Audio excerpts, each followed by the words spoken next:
자, 여러분 동방박사에 대한 이야기들을 들어보셨죠?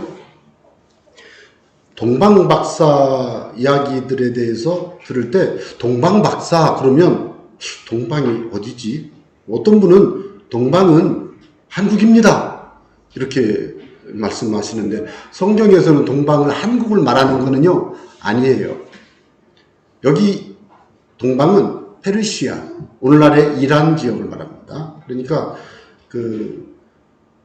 거기에서 온 박사라는 말은 마고이 들어보셨을 거예요. 하도 유명한 말이니까. 다른 말로 말하면 점성가, 점성술사라고 합니다. 그러니까 별을 보고 어떤 사람의 인생의 길흉화복을 점을 치는 그런 것들을 하는 사람. 그래서 그 사람들은 상당히 그때 당시에 지식이 있고 영향력이 있는 사람들이었고요. 좀 귀족층이에요, 귀족층. 자, 그런데 여러분 성경에 나오는 동방박사가요, 몇 명인지는 안 나와 있지만 동방박사 세 사람 이렇게 가사에는 또 찬송가 가사에는 나오잖아요. 그런데 1275년 마르코 폴로가 페르시아의 사바시라는 곳에서 동방박사의 무덤을 발견했답니다.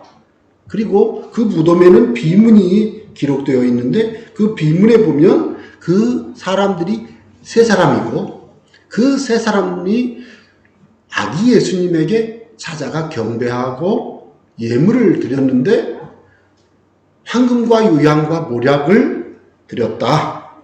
발타자르 같은 경우는 황금을 드렸고 가스파르는 유향을 드렸고 멜카오르는 모략을 드렸다. 이게 그 비문에 새겨져 있답니다. 그래서 그래서 저는 그걸 보면서 오늘날 이란이 무슬림 국가지만 거기에 기독교 유적이 있다는 것에 대해서 이번에 또 다시 찾아보고 참 역사는 반복되는구나. 지금은 무슬림이지만 차후에 또 이게 복음이 증거돼서 기독교 성지가 될 수도 있겠구나. 저는 그런 마음을 아침에 갖게 되었는데요. 여러분 동방박사들의 그 아기 예수님께 찾아와 경배하고 예물을 드린 그 행위가 역사적으로 고증되고 있다는 것에 대해서 오늘 여러분 마음에 새겨두세요. 그리고 그 구글에 가서 동방박사 딱 쳐보세요. 그러면 아주 영어 자료까지 다 뜰 거 아니까. 그래서 그런 걸 보면 우리 기독교 신앙이 실제구나. 이거는 신화, 판타지가 아니고 실제구나. 그래서 우리의 신앙은 역사를 기반으로 하고 있는 진실한 신앙이구나. 이런 마음에 자신감을 가지시기 바랍니다. 그래서 제가 구글에서 찾은 그 사진을 하나 가져왔어요. 자, 여러분이 보실 때 앞에 이 갈색 지붕이 있는 데는 동방박사 무덤 교회랍니다. 이게. 그런데 바로 옆에 그 뒤에 십자가 높게 이렇게 3층 이렇게 있고 탑이 있는 거기는 마리아 교회랍니다. 이게 실제로 이란에 있답니다. 그리고 거기에 가보면 여러분이 그 구글에 치면 다 나오니까요. 가보면 사진도 있고 여러 가지 자료들이 잘 나왔는데 제가 그걸 여기서 다 할 필요는 없잖아요. 그래서 너무 좋았어요. 저는 설교 준비하고 하다가 제가 막 은혜를 받았어요. 와, 기분이 막 좋은 거예요. 이거 말이야. 동방박사는 어떤 사람은 동방박사는 동방은 한국이라고 한국에서 갔다고 하는 사람도 있는데 그러면 안 됩니다, 여러분. 성경은 그렇게 보면 큰일 납니다. 그게 그렇게 되면 안 되는 거예요. 성경은 역사적, 문화적, 그 다음에 문학적 관점으로 접근해 들어가고, 그리고 그 문서는 앞뒤 문맥을 이해해서 앞뒤 문맥 속에서 말씀하는 의미를 찾아 이해하면 거의 어렵지 않습니다. 그래서 제가 오늘 여러분들께 그 소식을 드리고 싶은 거예요. 동방박사 무덤 교회도 있고, 동방박사는 실제 인물이고, 그들은 점성술사였는데, 어떤 책에 보면 왕들이었는데, 이렇게도 나오고요. 제가 전문적으로 그 책을 다 읽은 게 아니니까, 여러 이름도 조금씩 표시가 이렇게 한글로 음역하는 과정에서 조금씩 다르잖아요. 그래서 좀 혼란이 좀 있기는 하지만, 여러분들께서 조금만 중심을 찾아보면 이해가 돼요. 그 중요한 것은 뭐냐면 귀족이고 왕과 같고 점성술자 학자고 예?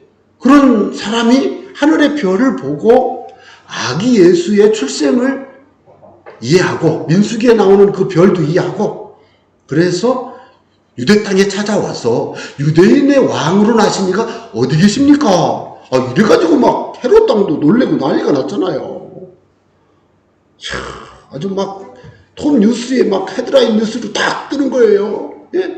동방에서 온 점성술사들 예루살렘 방문하다. 유대인의 왕이 누구뇨 질문하다. 이렇게 떴을 거 아니에요. 헤롯 대왕 대노하다. 뭐 이렇게 썼을 거 아니겠어요. 얼마나 이게 센세이션을 일으켰는지 우리가 짐작을 해보면 충격적인 거예요. 충격적인 거예요. 저는 그래서 오늘 본문을 보면서 아기로 탄생하신 예수님께 별 보고 찾아와서 경배한 이 동방 박사들의 경배 사건, 이 사건을 통해서 저는 성탄절을 맞이하는 저와 여러분 혹은 예수님을 믿는 주님으로 믿는 사람들에게 경배를 가르친다고 저는 믿습니다. 뭘 가르친다고요? 경배. 참 믿음은 하나님을 경배한다. 내가 진실로 예수님이 구주이시고 예수님이 주님이시고 예수님이 나의 왕이시라면 자 구주 그러면 구원의 주, 구세주 뭐에서부터 구세주예요? 죄와 사망으로부터 나를 건져주신 구세주, 구주 그런 뜻이고요. 주님이란 말은 임자라는 뜻이에요. 내 인생의 모든 것은 예수님이 임자요. 임자. 우리가 예수님께 주 예수요? 주 예수요? 그럴 때 구주 예수 이 의미가 달라요. 주 예수요. 내 모든 게 주님 겁니다. 그런 뜻이고 구주 예수 나는 죄인인데 이 죄의 문제를 예수님이 사망과 죄의 문제를 해결해 주시고 나를 건져주셨으니 구원해 주셨으니 감사합니다. 그런 의미가 포함되어 있는 거예요. 그래서 예수님을 부를 때 이름을 잘 불러야 돼요. 죄를 회개할 때는 구주 예수님 그렇게 기도하는 거고요. 내 인생에 어려움이 있고 힘들 때는 주님 내 인생의 모든 걸 책임져 주는 주님 이러는 거예요. 하나님의 약속을 그 의지해서 기도할 때는 약속을 지키는 여호와 하나님 이렇게 기도하는 거예요. 예. 그런데 그리스도라는 말은 구주라는 말을 헬라어로 그리스도라고 하는데 구주라는 말을 히브리어로 메시아라고 하잖아요. 이 구주를 이제 우리말에는 구주 그리스도 같이 썼죠. 이렇게 또 왕 뭐라고요? 왕이라고 한다. 왕. 여러분 예수님이 왕이 맞습니까? 여러분 오늘 그 한번 답변을 한번 해보세요. 여러분들 삶에 예수님이 왕이냐는 거죠. 그것도 생각해 볼 수가 있어요. 그래서 오늘 말씀을 보니까 2절에 보니까 유대인의 왕이라고 말했어요. 이 박사들이. 그리고 뭐 하겠다고요? 경배하겠다는 거예요. 경배. 나섰으니 신생한데 신생한테 가서 경배하겠다는. 여러분 경배가 뭐예요? 엎드려 절하여 높이는 거예요. 그러면 우리가 엎드려 절할 때 머리를 땅에다 대잖아요. 숙이잖아요. 이렇게 절할 때. 그죠? 이게 무슨 의미가 있죠? 예수님도 겟세마네 동산에서 기도하실 때 얼굴을 땅에 대고 기도하셨잖아요. 얼굴을 땅에 댄다는 얘기 무슨 뜻일까요? 하나님 나는 진토요 흙이요 흙. 주님 나는 주님이 없으면 흙덩어리에 불과해요. 주님 그리고 엎드리는 거예요. 여러분 마치 왕 앞에 신하들이 엎드리잖아요. 여러분 우리가 신앙생활 할 때 있잖아요. 이 원리를 알고 신앙생활하면 어떻게 하나님을 경배해야 되는지를 생각할 수가 있어요. 이란 땅에서부터 한 1500km 가까이 되는 그 정도 거리예요. 거기가 정확히 사바시가 어딘 저기 동방이 그 무덤이 거기까지 몇 킬로인지는 정확히 모르지만 갈대아 우루 오늘날의 이란의 남부가 이라크 거기 있잖아요. 이라크 북부구나. 북부 이 남쪽이 페르시아 남쪽이니까 이란 땅에서 그 유대 땅까지는 1500km예요. 이 출발지에 따라 좀 바뀌겠죠. 그 먼 거리를 왔잖아요. 이게 뭘 의미해요?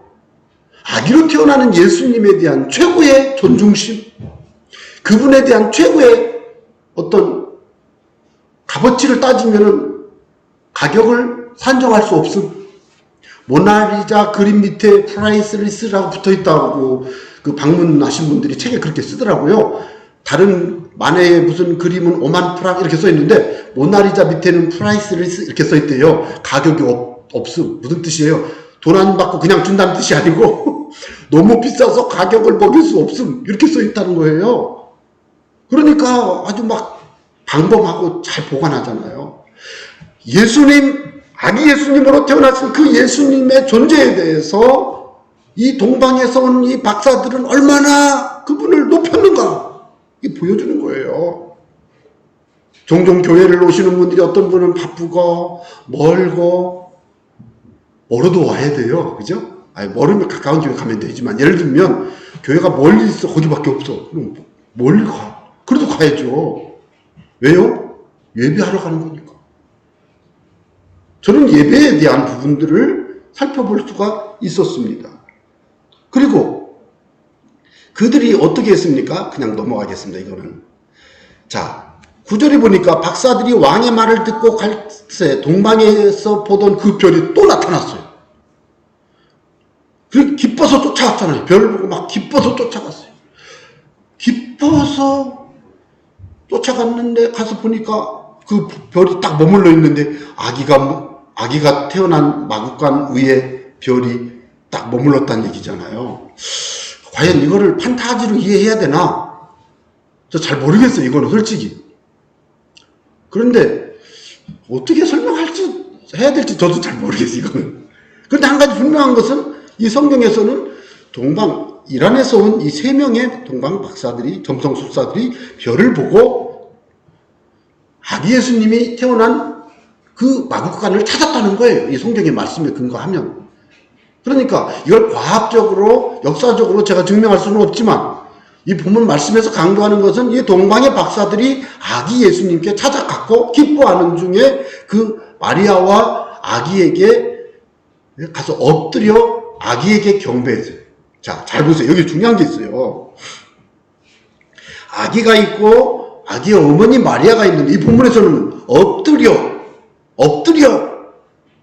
경배했어요. 누구에게 경배했습니까? 잘 보세요. 마리아에게 경배했습니까? 이 본문을 잘 봐야 돼요. 아기께 경배했어요. 아기께. 우리가 평소에 생각할 때는 아기가 마리아의 품에 있었겠다라고 한번 가정을 해봐요. 손님이면 아기를 안잖아요. 신생아가 태어나면 신생아 태어나면 그 아기를 바라보는 게요. 저는 요즘 신생아를 보면 제가 아무 연고가 없는데도 신생아를 보면 내 마음이 너무 막 감동을 해요. 어떤 사람이 그러더라고요. 당신 늙었구만. 늙었어. 그러는데 그게 아니고 저는 뭘 깨달았냐면 이 한 생명의 소중함을 너무 느끼는 거예요. 이렇게. 그리고 그 장한 얼마 전까지만 해도 내가 전문용어를 한번 쓰면 깍쟁이 같은 그 아가씨가 맞잖아요. 아가씨들은 좀 깍쟁이 같아 이쁘잖아요. 깍쟁이 같고 차도녀 같은 그 젊은 여성이 이제는 아기를 낳고 너무 아기를 사랑스럽게 안고 있는데 그 얼굴 표정에 행복 충만 더 이상 필요 없음 이런 표정을 짓고 이렇게 그때 그 모습을 보면 이게 사랑이야. 이게 생명의 존중감이야. 이런 거 느끼잖아요. 그러니까 그걸 생각하면서 한번 생각을 해보세요. 아기 예수님을 마리아가 안았다고 저는 생각을 해요. 손님이 왔으니까. 그런데 이 성경에서는 마태는 뭐라고 기록했냐면 마리아에게 경배했다라고 절대 말하지 않고 아기께 경배했다고 말하고 있는 거죠. 아기께. 그리고 그 아기께 경배하고 예물을 드리는데 아기 예수께 존칭을 썼죠. 이건 이따 어쨌든 아기 예수님께 예물을 드렸다는 거죠. 왜? 왕이니까. 그래서 그 왕이라고 생각했고 드렸던 사람은 발타자르라고 하는 박사가 황금을 드렸대요. 또 두 번째는 누구였냐면 가스파르라고 하는 사람은 유향을 드렸답니다. 유향. 그리고 세 번째 멜키오르는 몰약을 드렸다고 하더라고요. 그럴 때 예물을 드렸어요. 이걸 보면은, 경배하는 것은, 예? 엎드리고, 자세면에서 엎드리고, 예? 그분을 높이는 거죠. 그리고 그분에게 드리는 거예요. 드려요. 저는 그걸 보면서 저와 여러분들의 신앙의 생활을 좀 돌아보는 기회가 됐습니다. 하나님께 경배하기를 거절하는 시대에 저와 여러분은 살고 있습니다. 예수님 이야기를 하면 사람들이 나쁜 말을 옆에서 거침없이 합니다. 저는 젊을 때는 그래도 나 목사입니다 이렇게 말해도 사람들이 그 정도는 아니었는데, 요즘은 그 나이가 좀 먹었어도, 옛날에는 젊으니까 제가 30살에 목사를 받았으니까 30 선언을 먹었을 때 제가 목사입니다 그러면은 젊은 살에 목사 됐네, 그럼 예수 믿으세요, 기도하면 됩니다, 이렇게 하면서 독담도 하고 소개도 하고 복음을 증거하고 그랬는데, 이 나이가 돼가지고 예수님을 전도하려고 그러면 사람들이 도망가 버려요. 요즘은 제가 전도하려고 여러 번 시도해봤지만, 관계전도, 나를 소개해주는 사람의 얼굴, 체면 봐서 목사를 만나주는 시대예요, 요즘. 시대가 그래요, 요즘 시대가. 누군가가 저를 만나주는 이유는 그 사람에게 저를 아는 어떤 분이 나를 소개해서, 천안서정교회 이상규라는 그 사람은 그 목사인데, 한번 만나봐. 괜찮아. 한번 만나봐. 한번 얘기라도 한번 해봐. 그러면, 그래? 누군데? 있어. 좀 있어 올 거야. 그래? 그러면 만나, 맞아요? 그래요? 이렇게 얘기를 해줘요. 그런데 전혀 모르는 사람한테 가서 이렇게, 일단은 사람들이 예수님 이야기를 꺼내기만 하면 딱 여기까지 이렇게 합니다. 여러분, 요즘 주일학교 전도하기가 얼마나 힘드냐면, 어린아이들에게 가르치는 게 뭐예요? 모르는 사람이 말을 걸거든 답변하지 마. 이렇게 가르칩니다, 엄마들. 맞죠? 모르는 사람이 주는 음식물은 먹지 마라. 저도 그렇게 가르쳤어요. 모르는 사람이 음료수를 주는데 뚜껑을 따서 주면 저는 먹지 마라 그러셨어요, 우리 애들한테. 절대로 먹지 마라. 저도 그렇습니다. 어디 가서 누가 모르는 사람이, 아는 사람이 줘도, 미안합니다, 아는 사람이 줘도 먹긴 먹지만 별로 기분이 안 좋아. 따서 주는 거야. 내 앞에서 보는 데서 땄으면 다행이지만, 보는 데서 따도 딱 소리가 안 나면 이거 옛날에 땄던 거거든요. 따가지고 먹으려도 안 먹고 뚜껑 담아놔도 주는 거거든요. 그럼 그거 먹어서 어떻게 돼? 요즘 시대가 이런 불신의 시대입니다. 예수님 믿는 사람이 뭘 건네주면 그것을 기쁨으로 받던 시대가 지났어요. 이럴 때 과연 우리가 어떻게 신앙생활 해야 될지 큰 어려움에 직면해 있다는 것입니다. 이것은 왜 이렇게 되었는가 생각을 해보면, 오늘 좀 안 좋은 단어를 사용하면 위선적인 기독교, 거짓으로 포장된, 겉으로는 아주 이쁘게 포장됐지만 속에는 거짓으로 드러나는 기독교의 민낯. 이거 가슴 아픈 얘기입니다. 그래서 요즘은 예수 믿는 사람들이 자기들끼리도 신앙생활에 대해서 여기까지, 나는 여기까지, 더 말 그만해 이러시는 분들 많아요. 그럴 수 있어요. 그렇지만 안타까운 거죠. 기독교인의 위선에 대한 얘기는 제가 예를 들지는 않겠는데, 여러분들께서 기독교 위선이 뭐라고 생각할까요? 다 알잖아요. 그래서 제가 오늘 묵상을 하면서, 하나님 왜 이렇게 됐어요? 우리나라가 잘 살아. 우리나라가 1960년대, 70년대에 비해서 우리나라가 너무 잘 살아, 지금.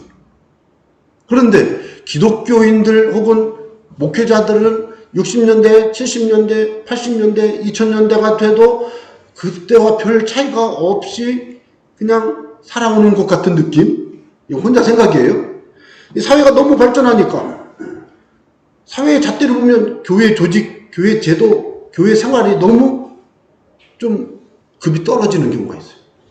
교회 와서 얘기를 좀 했는데 얘기하는 그 상대방이 무슨 말을 하는지 논리도 없고 자꾸 이상한 얘기하고, 어떤 사람은 교회 와서 막 욕하고, 저는 이해하거든요. 그게 왜 그런지 아세요? 교회 올 때 욕할 사람이 왜 왔겠어요? 그분이 욕하러 온 게 아니에요. 상처가 있고 인생에 어려움이 있어.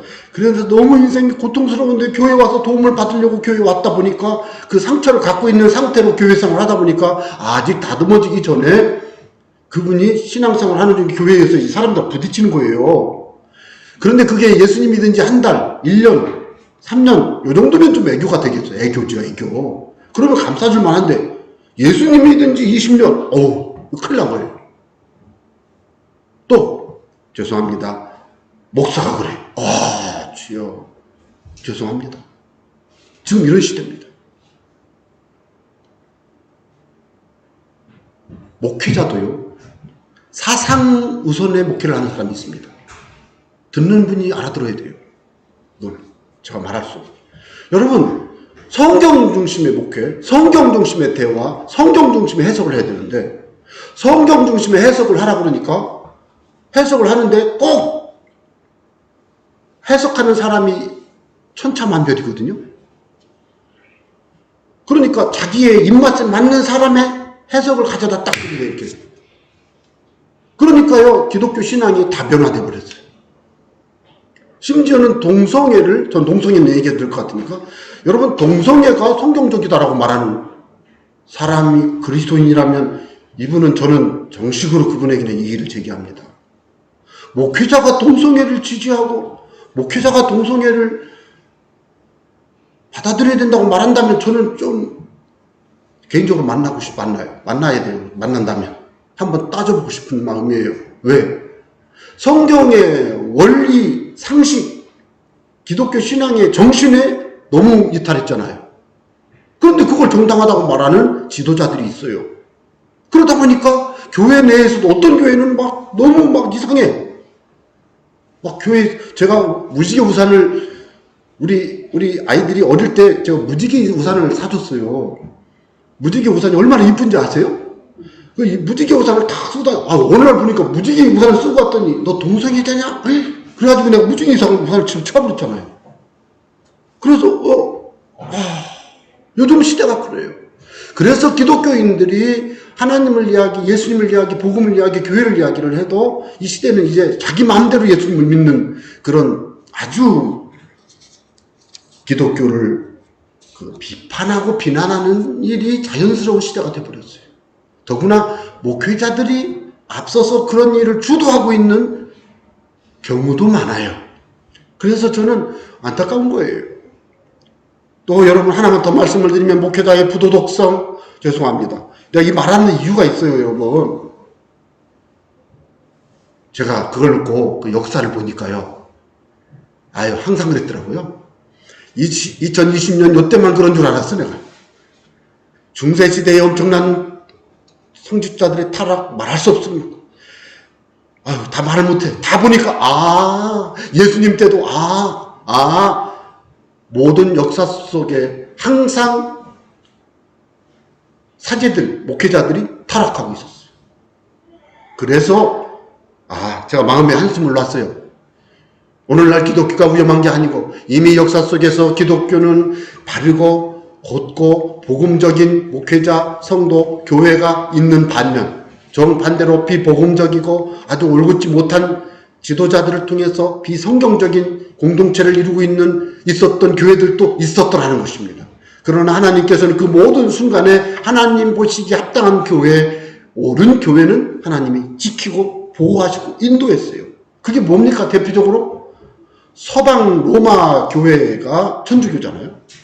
거기가 종교개혁에서 나온 게 개신교입니다. 그런데 여러분, 정교회라고 들어보셨죠? 동방정교회.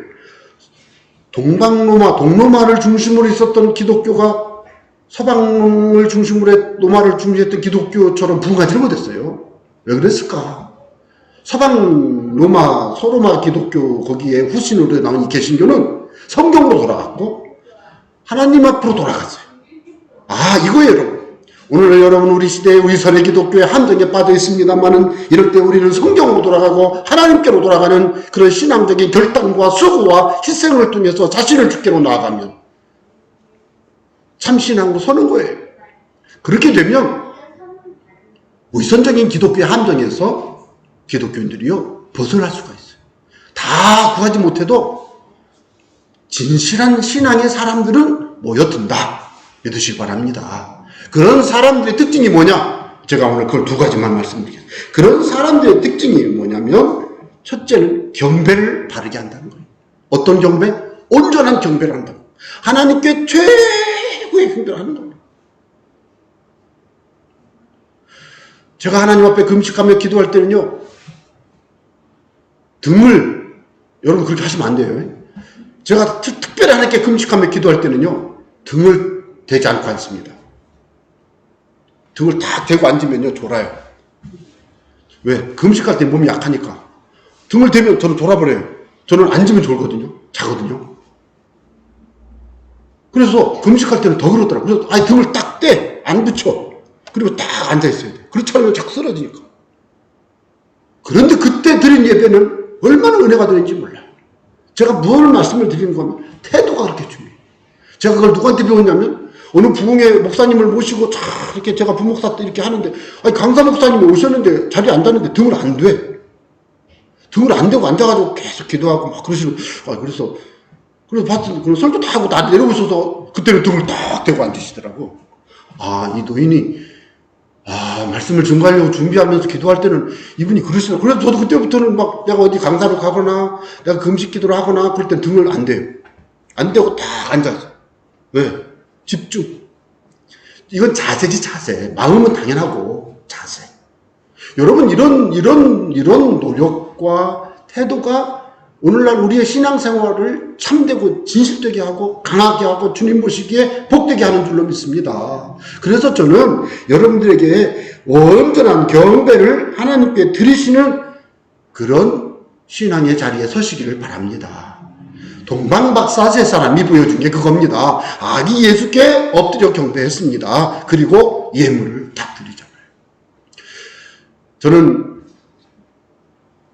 성탄절이 되면 이 앞에 이렇게 장식을 해서 마국간 아기 예수님 이걸 만들어 놓고 교우들이 헌금 시간을 정해놓고 한 바퀴 돌아서 헌금을 하고 가라 그래갖고, 그래서 헌금을 하면서 이렇게 봤어. 이렇게 3분의 1 정도는 앉아 계시더라고요. 그래서 저는 그걸 반대해요. 그렇게 하는 걸. 아니 꼭 헌금만 해야 됩니까? 황금이 있으면 황금을 하고, 유향이 있으면 유향을 하고, 몰약이 있으면 몰약을 하지만, 없으면 삶을 드리고 마음을 드리고 그러는 거지. 오늘날 기독교의 위선 중에 대표적인 위선 중에 하나는 돈 문제입니다. 기독교의 본질을 돈으로 평가하는 경우가 많아요. 헌금이라고 안 했어요? 돈이라고 했어요. 여러분, 헌금은 이미 마음이 들어졌으니까 그건 헌금이지만 돈의 문제가 굉장히 심각합니다. 그래서 저는 이번에도 내가 봉투를 안 돌리잖아요. 여러분, 제가 말씀드렸잖아요. 성탄절 맞았으니까 성탄절 헌금 봉투 돌려서 거기 넣으면 다 된 거 아니라니까요. 여러분의 삶을 드려야 된다고 말씀드렸잖아요. 예? 삶을 드리라고 말씀드렸죠. 삶. 어떻게 삶을 드려요? 먼저 이 말씀을 보겠습니다. 이거는 너희는 세상의 빛이라. 마태복음 5장 14절. 너희는 세상의 빛이라. 그리고 16절에 보면 이같이 너희 빛이 사람 앞에 비치게 하여 그들로 너희 착한 행실을 보고.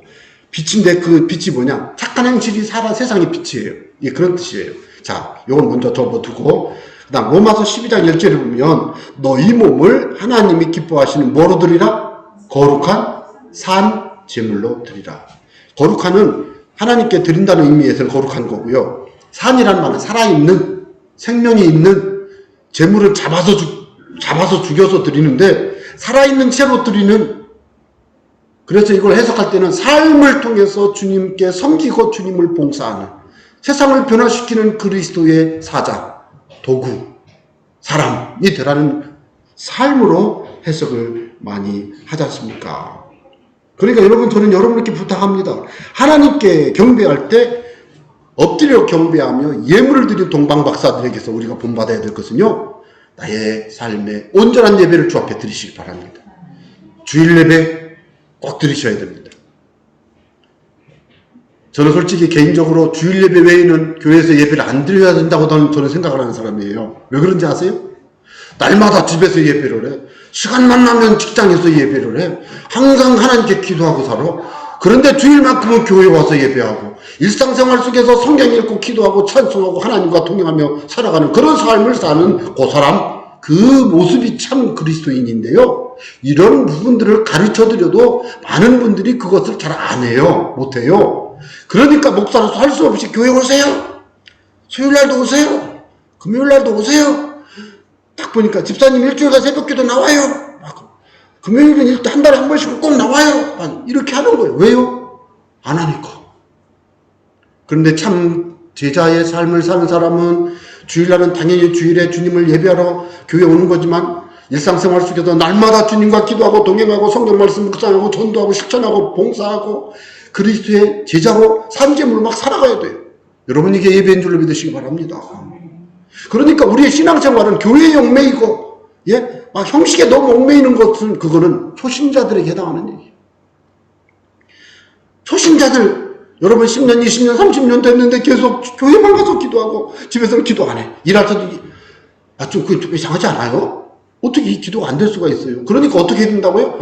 항상 기도하고 항상 주님과 동행하고 삶에서 예배하고 기도하고 봉사하고 사랑 실천하고 여러분 이것이 삶의 예배 들어보셨죠?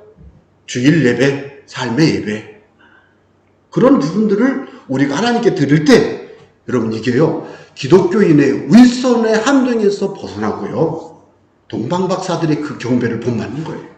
자 조금만 더 하겠습니다. 자 제가 마태복음 5장 13절 이하를 읽어드렸는데요. 여러분 착한 행실 자 너희는 세상의 빛이라 산 위에 있는 동네가 숨겨지지 못할 것이요. 16절 이같이 너희 빛이 자 너희는 세상 빛이라고 하는 너희 빛이 사람 앞에 비치게 하여 비춰야 된다고요. 예? 우리가 등불이니까 세상에 비춰야 되는데 비치게 해야 돼요. 어떻게 비치게 해요? 우리가 빛을 내는 방법이 뭐예요? 너희 착한 행실을 보고 그랬죠. 여러분 저와 여러분의 삶 속에서 우리가 기독교인의 이 윗선의 함정에서 빠져나갈 수 있는 좋은 방법은 뭐냐? 착하시기 바랍니다. 이거 진짜 이 얘기를 교회에서 하는 게 안타까운 거죠. 예수 믿는 사람이 착하지 않을 수 있어요. 왜? 강도도 예수님 믿고 십자가 옆에 있던 예수님 옆에 있던 강도 예? 바라바도 예수님 믿었겠죠. 나중에 자기 대신 예수님 돌아가셨는데 그런 사람들이 예수님 믿잖아요. 예? 그러니까 그 사람들의 생활이 착해요? 강도 도둑이 뭐가 착해? 그럼 무슨 뜻이야 이게? 도덕적으로 칭찬받을 만한 사람이 되어야 됩니다. 또 착한 행실이라는 말은 착하다는 말은 이웃에게 유익을 끼치는 게 착한 겁니다. 국어사 찾아보세요. 그렇게 나와요. 이웃에게 유익한 일을 주는 게 착한 거예요. 이웃 사람에게 유익해야 돼요. 예. 누구를 만나면 막 향기가 나. 향기 나면 좋잖아요. 근데 누구를 만나면 안 향기가 나. 향기 대신 악취가 나. 그럼 그 사람하고 누가 만나겠어요, 자꾸? 향기 있는 사람들이 좋아하지만 향기가 없으면 악취가 나면 싫어하잖아요. 사람들이 좋아하게 만들어라는 거죠. 여러분 세상 사람들이 제일 좋아하는 게 뭘까요? 제가 알려드릴게요. 돈 좋아합니다. 맞죠? 맞아요, 안 맞아요? 우리 솔직히 얘기하세요. 맞죠? 돈을 줘야 돼요. 주여. 오늘은 제가 이 말을 하고 싶어요. 돈을 줘야 돼요. 여러분, 자녀에게 말 잘 들을 때 돈 한번 줘보세요. 용돈 줘보세요. 얘 기가 막혀. 또 해, 또! 또 해요. 결혼한 아들, 며느리가 오고들랑 100만 원 한번 줘보세요. 다음 주에 또 와요. 거짓말 같아요? 몰라요. 나는 안 받아와갖고. 저는 안 줘도 같지만. 근데 제가 해보니까 되더라고요. 제가 왜 이 말씀을 드립니까? 오늘날 예수 믿는 사람들이 착한 행실을 할 때 많아요. 할 일이 많아요. 근데 가장 쉽게 말씀을 드리면 내 생명 같은 돈을 성금으로 주는 거, 이웃을 돌보고 이웃에게 구제하고, 맞죠? 그때 그 행실이 착한 행실이 될 줄 믿습니다. 저는 시원을 참 좋아합니다. 시원. 거기 300명을 후원하더라고요. 그래서 제가 주여, 내가 너무 감동해가지고 주여, 놀랍지 않아요? 그러면 속으로는 그래, 난 돈이 없으니까 아이고, 300명은 못해도 1명은 할 수 있잖아요. 저는 솔직히 우리 교우들이 하나님 앞에서 이런 실천을 해야 된다고 교회에서 가르쳐 왔고요. 했어요. 그런데 언제부터인가 우리 교회가 성탄절 헌금을 경상비로 쓰기 시작했어요. 재정이 어려우니까. 그래서 이번에 당회를 열고, 이번 성탄절에 드려지는 헌금은 교회 내에서는 안 쓰고 반드시 기부하자. 기부. 그 기부가 참 유명한 말인가 봐요. 기부. 영어로 기부 그러면 동사로 기부와 준다는 뜻인데, 우리말로 기부도 한자로 기부가 준다는 뜻인 거 아시죠? 그래서 이 기부는 한글도 있고 영어도 있고 좋네. 그래서 제가 기빙, 이제 명사로 기빙 이렇게 쓰나 봐요. 그렇게 여러분 기부하기로 했어요. 왜? 우리 교회가 하자고. 또 여러분들도 하자고. 여러분은 원하면 얼마든지 말씀하세요. 내가 얼마나 많이 나한테 연락이 오는지 몰라. 그리고 내 주변에 정말로 도움이 필요한 사람이 얼마나 많은지 몰라. 그런데 솔직히 내가 감당을 못해서 모르는 척하고 있는 거예요. 그런데 제가 이번에 이 성탄절을 맞이하면서 하나님께 기도했어요. 하나님, 우리 교회가 속히 회복할 것은 선교와 구제고, 예배 회복은 기본이고, 선교와 구제를 회복해서 섬기겠습니다. 제가 그렇게 기도하고 있어요. 여러분들 어때요? 여러분들도 그렇게 아기 예수께 경배하고 예물을 드린 것 같이 우리가 할 일이 뭐예요? 나누시는 여러분 되시기 바랍니다. 나누셔야 돼요.